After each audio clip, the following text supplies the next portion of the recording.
Hello, my friends. Over the last month, I've had like 3 different people say that, Grant, you should try taking some of those StarCraft quizzes that exist.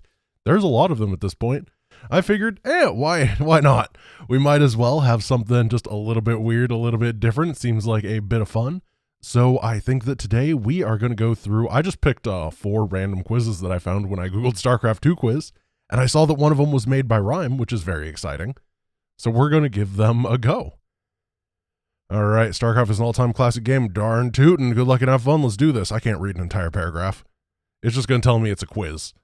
I know that. I checked 2 minutes ago to make sure that this button worked. I'm going to try hitting it again. This one might not be working anymore. You know what? We're going to let that just slide, and we're going to move on to StarCraft 2 campaign exclusive units / upgrades quiz. Oh, this is the one by Rhyme. Nice. Timed quiz game. Let's go. All right. In the Hyperion's armory, there are several upgrades that increase the life of units. Which of the following units does not have a life upgrade? The Firebat, the Diamondback, the Missile Turret, the Marauder. Marauder's plus 25, Missile Turret's plus 50, Diamondback's plus 50. Firebat is armor. Boom. Yeah, darn tootin', they have the Juggernaut plating upgrade, which does not actually increase life in the campaign. In co-op, it also increases life by 100. Wait, is this... Okay, this is campaign exclusive. Got it.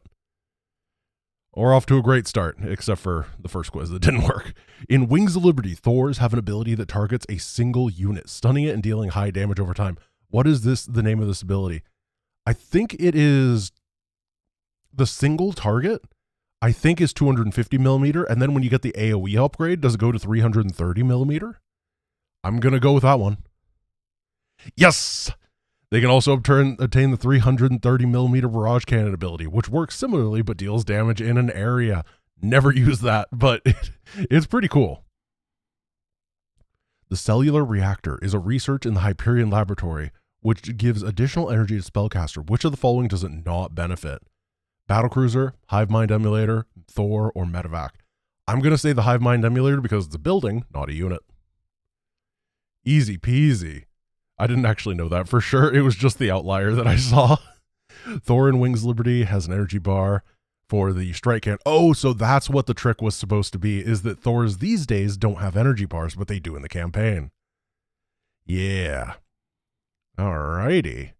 The Predator is a researchable factory unit that does area damage in a close range, which is true about the Predator. Oh no. They are the fastest Terran ground unit. They require an armory to build.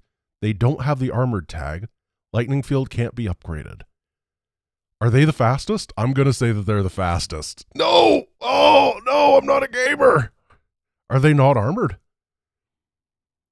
Their Lightning Field, can't be upgraded. I don't know why.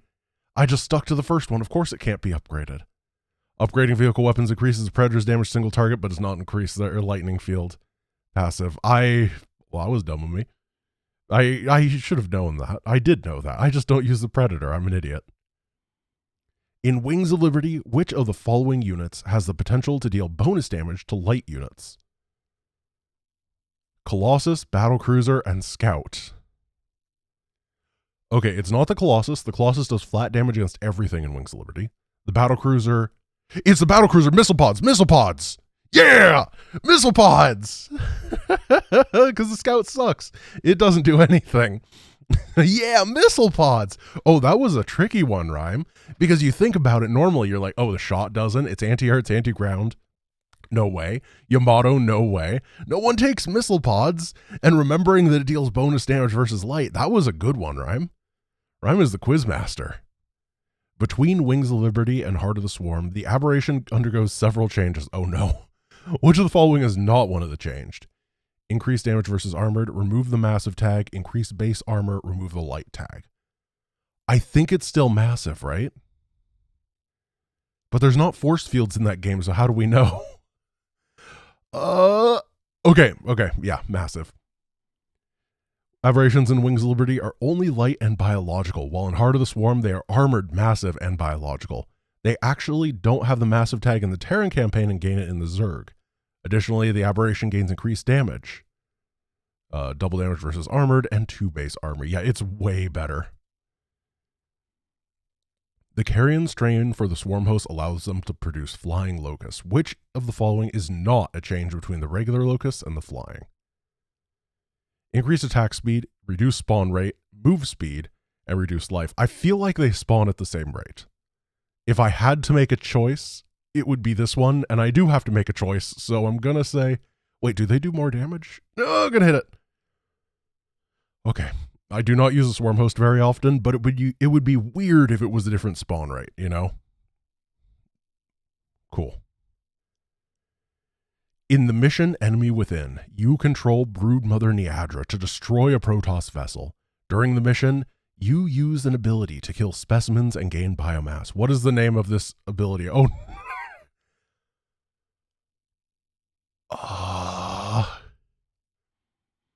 Parasitic Invasion?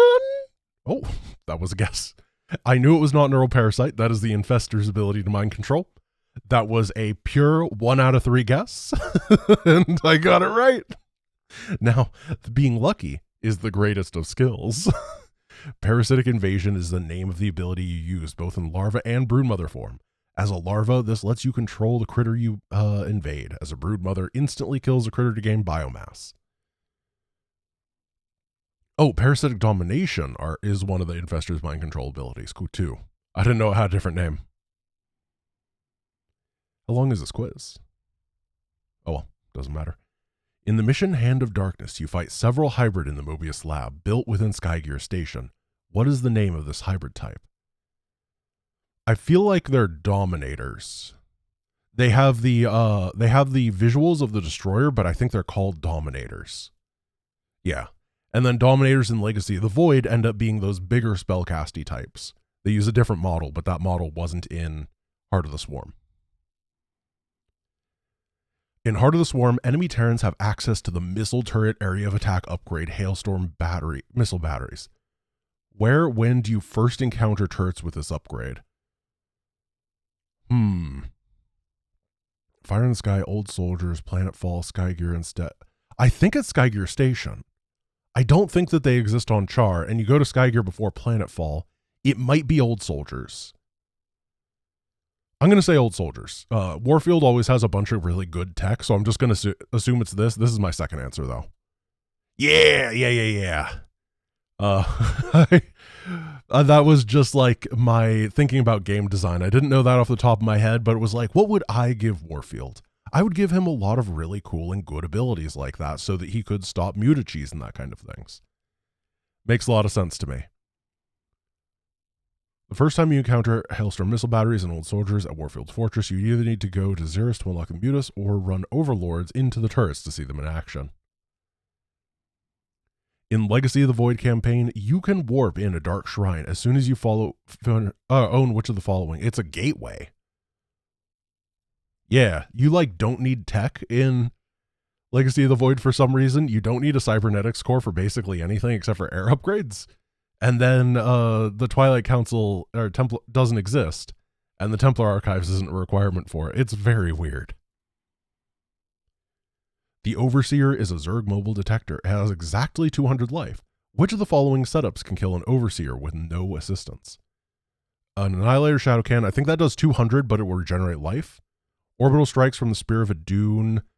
2 Orbital Strikes would not kill it because it would regenerate 1 health in between. Mind Blast from an Ascendant, I don't know how much that does, but if it does 200, then it works. Either that or it's none. I don't know how much this does. I'm going to say Mind Blast because it cannot be all of them. It cannot be all of them. Yep, all these setups deal exactly 200 damage, however, only Mind Blast hits instantly. Orbital Strike and Shadow Cannon deal their damage over a short duration, which means the Overseer regenerates life.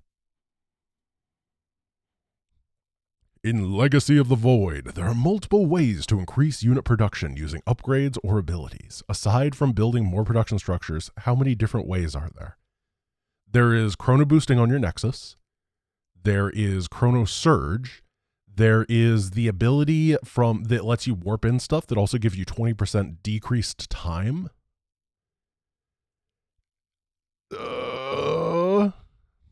I'm gonna say 3 because I can't think of any more. 3. No! There are 4 ways. Chrono Boost from the Nexus, I got that. Chrono Surge from the Spear of Adun. Warp Harmonization, that's what it's called. And Master Phase Smith from Karax's bonus on the last mission. No, I forgot about that. I always use it, but I was thinking, oh no. All 4 at once can increase the unit production rate of a Stargate or robotics facility by 2,400%. That's amazing. Ridiculous. In the mission Steps of the Right, you can hunt 2 Tal'Darim motherships to gain extra solarite. Which of the following does neither mothership use? They recall in forces to help defend. They definitely use Time Warp. I think they use Cloaking Field, but I'm not sure. And I'm pretty sure they don't use Thermal Lance unless you're playing on Real Scalens, the Mothership Core. Or maybe that was Kit's thing. I remember someone Thermal Lancing me recently. I'm going to say Thermal Lance because that ability is terrifying and I doubt they have it. Yeah. Exactly. In the Legacy of the Void campaign, which of the following heroes/units always deals full damage to all unit types? Alarak, the Ire Zealot, Purifier Tempest, and Karax. I feel like the answer is the Ire Zealot. I think that they just always deal 10 with their spin, and their attack deals, that would be like 18 or 16. Yeah. Oh. The Ire Zealot's Whirlwind deals bonus damage versus light. I had no idea.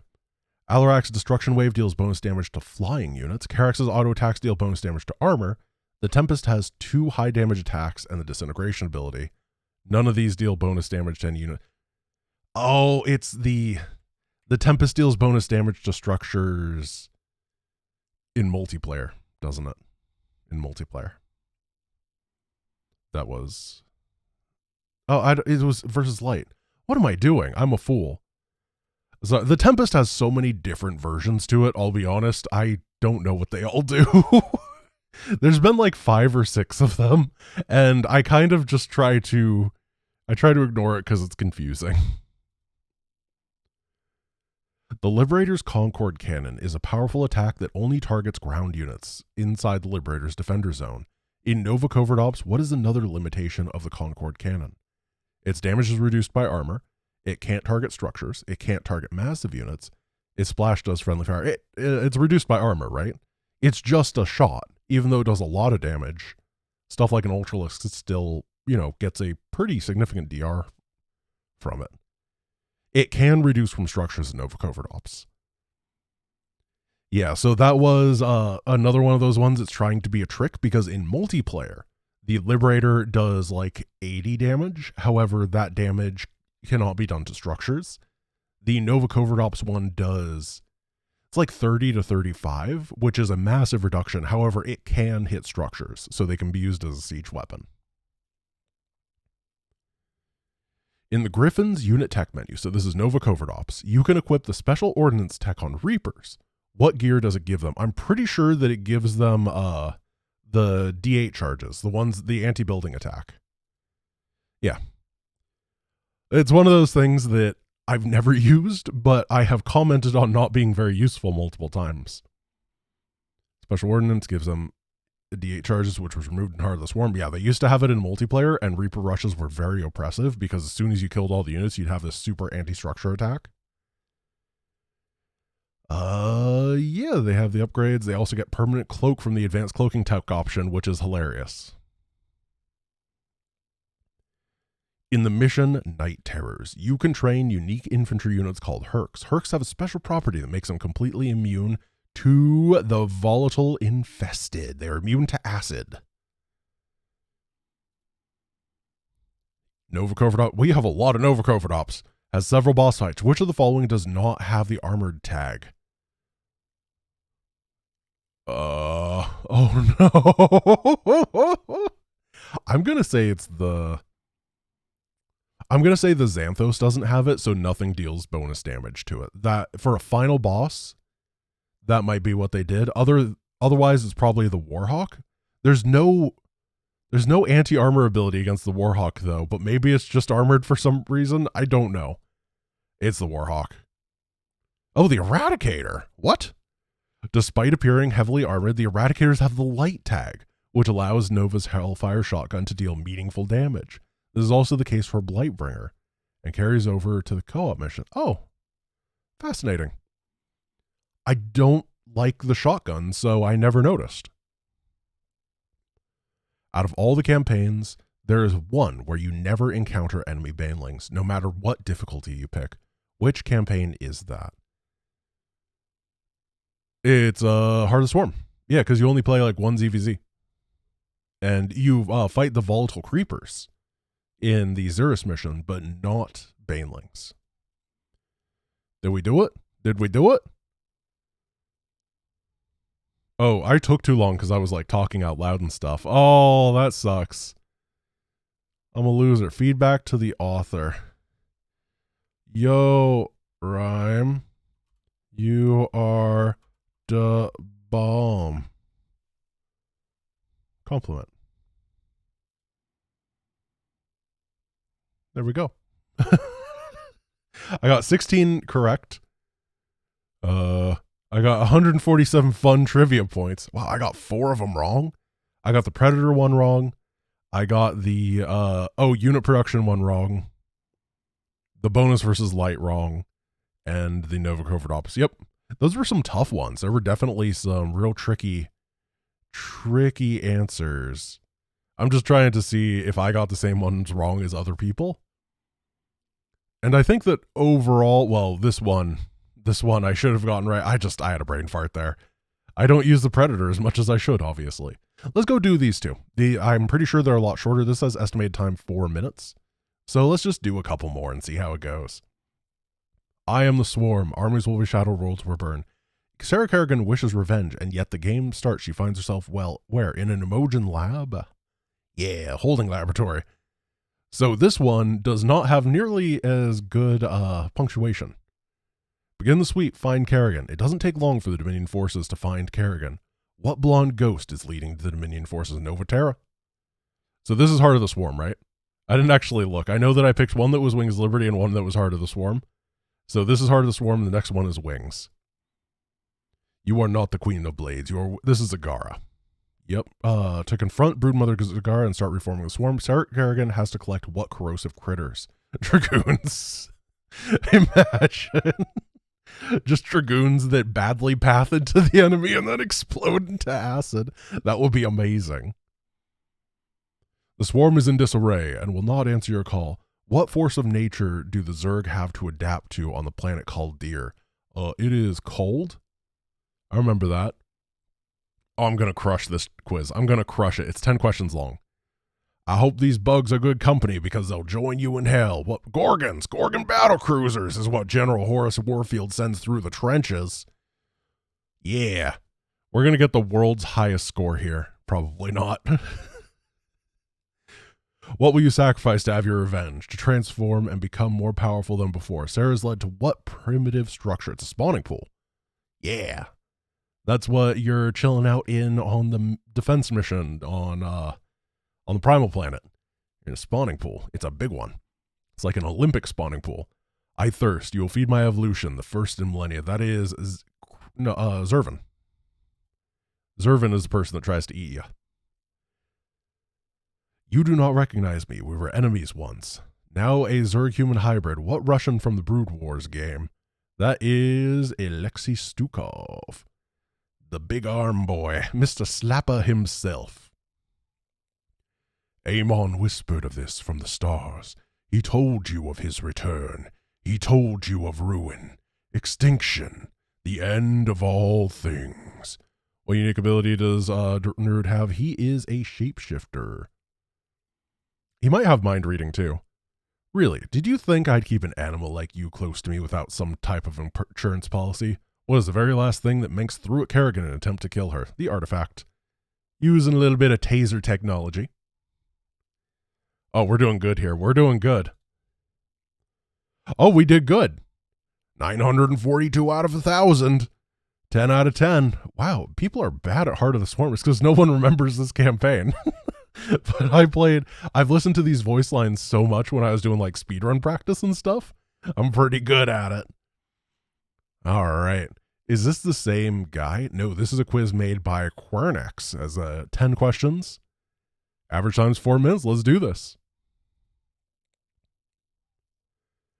After the first mission, Wings Liberty, the main character, James Raynor, was reunited with his old friend, Tychus Finlay, who had a business proposition. Tychus was working with Mobius Foundation, which was looking for hired help to do what?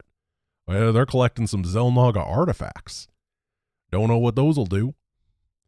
While Raynor and Tychus are working for Mobius, they came across a group of extremist Protoss that worship the long-gone Xel'Naga as gods. What was the name of this group? The Tal'Darim. Yeah, they're pretty cool. Jim Raynor and his group of Raynor's Raiders had to make a lot of sacrifices. Life wasn't easy on the Serengeti. To help keep spirits high, an arcade machine was installed at Hyperion's bar. Okay, it's Lost Vikings. In the Great Train Robbery mission, Raynor's Raiders ambushed supply trains belonging to Arcturus Mengsk's Terran Dominion. What interesting object was found on the last train? An adjutant. Yeah, and then we kept it in the lab for Stepman would have someone to talk to. Partway through the campaign, the Dark Templar Zeratul approached his old friend Raynor. What dire information did Zeratul tell Raynor? That Kerrigan should not be killed. But you have to watch 4 short stories to figure out why. He couldn't just write it down or something.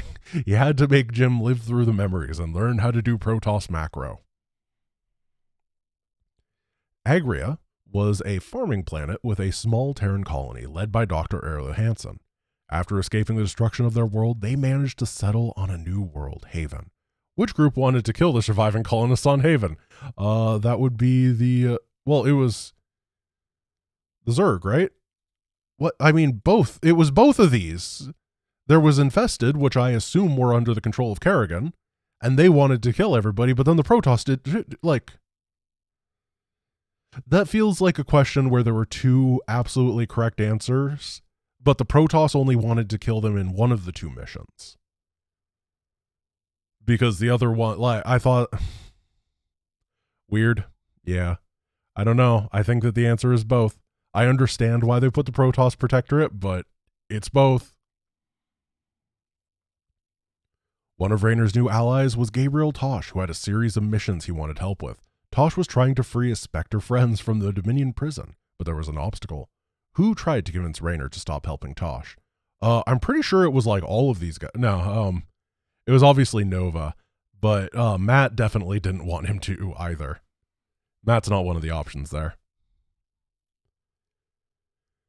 The Dominion was often producing newer and more terrifying military hardware. What prototype weapon did Raynor's Raiders steal from the Dominion? We got the Odin. We should have gotten a Gorgon. That was the final answer. Imagine we go all in with a Gorgon. Just Yamato Kerrigan and be done with it. Oh, I guess we're not supposed to kill her. That was the whole Zeratul thing. Eventually, Raiders had to turn away from their fight against the Terran Dominion and deal with a larger Zerg threat. On the planet Char, Raynor was able to use the ancient Xel'Naga artifact against the leader of the Zerg, Kerrigan. What did the artifact do? I turned her into kinda human. It definitely incinerated her a little bit as well. And in the end, it helped amplify her psychic powers, so 3 of them are technically correct. Tychus, despite being James's old friend, was not entirely forthcoming about his mission or employer. What was Tychus's true goal? To kill Kerrigan with a gun. Yeah, but he got shot with a pistol because he kept his visor open. I know the whole point was that he was asking Jim to kill him, right? But it is kind of funny that he just had the visor open so he lost to a pistol, despite being in Marine armor. Was that it? That was not that bad. Average score is 6 out of 10. Grant got 9 out of 10 because he can't read. I should have just gone for the Protoss there. I mean, I don't know. I still think that the Zerg is technically correct as well. They're being hunted everywhere by the Zerg. They're infested by the Zerg. That's definitely I guess that's not trying to kill them then if they're trying to be infested. Never mind. Yeah, I'm going to say that 6 was, Zerg just wants to infest. They're not murderers. That's only Celendus. All right, guys. I think that's going to be all of that for now, given that first quiz was broken. I have no idea why I did this. Bye.